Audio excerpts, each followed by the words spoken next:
Bienvenue dans Start Me Up, les clés de la jeune entreprise innovante. Au sommaire de ce numéro, comment trouver des financements pour son projet?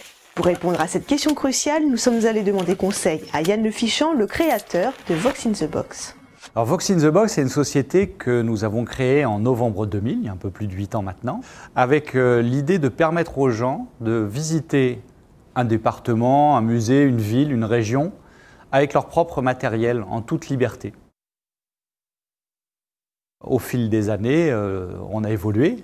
On permet aux gens de télécharger les contenus sur Internet pour les installer sur tous leurs appareils qui font lecteur MP3.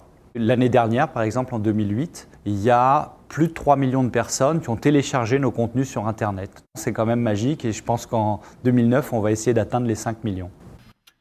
Bonjour et bienvenue en Champagne. Vous voici lancé à la découverte d'un terroir, d'une histoire et de vins d'exception. On s'est créé comme société anonyme parce qu'on avait l'objectif de lever des fonds assez vite. Et ensuite, on a fait un tour de table avec des business angels et une société de capital risque en 2003 et un deuxième tour de table avec des industriels de la presse quotidienne régionale en 2005. Si on se rappelle bien de l'époque, la bulle Internet a éclaté en gros en juin 2000. Donc il n'y avait aucun moyen de trouver de l'argent. Ça nous a contraints à faire du chiffre d'affaires très très vite et donc d'avoir une société qui était une vraie société qui faisait du chiffre d'affaires et qui était rentable très rapidement. Top, on va reprendre. Ce qui est rare pour un créateur, c'est le temps.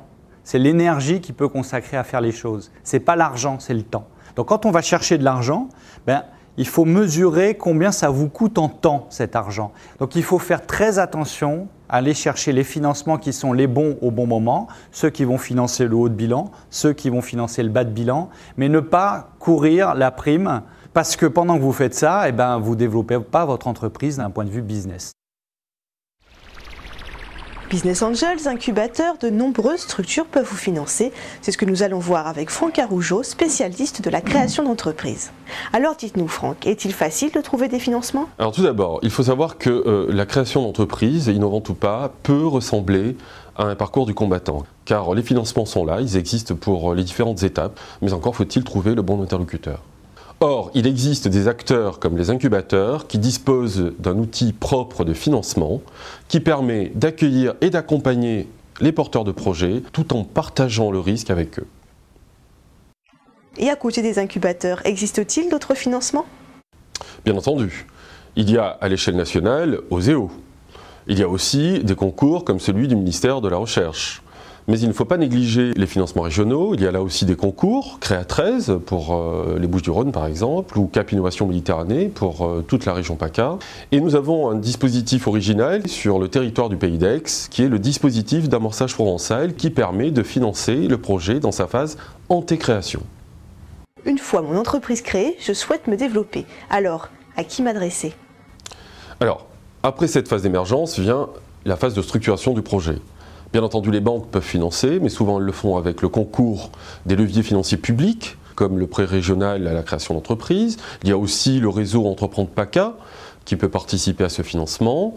Il y a les business angels. Et si le projet présente un réel potentiel de développement à l'international, il y a à ce moment-là le capital risque qui peut prendre le relais. Et pour terminer, un dernier conseil à nous donner?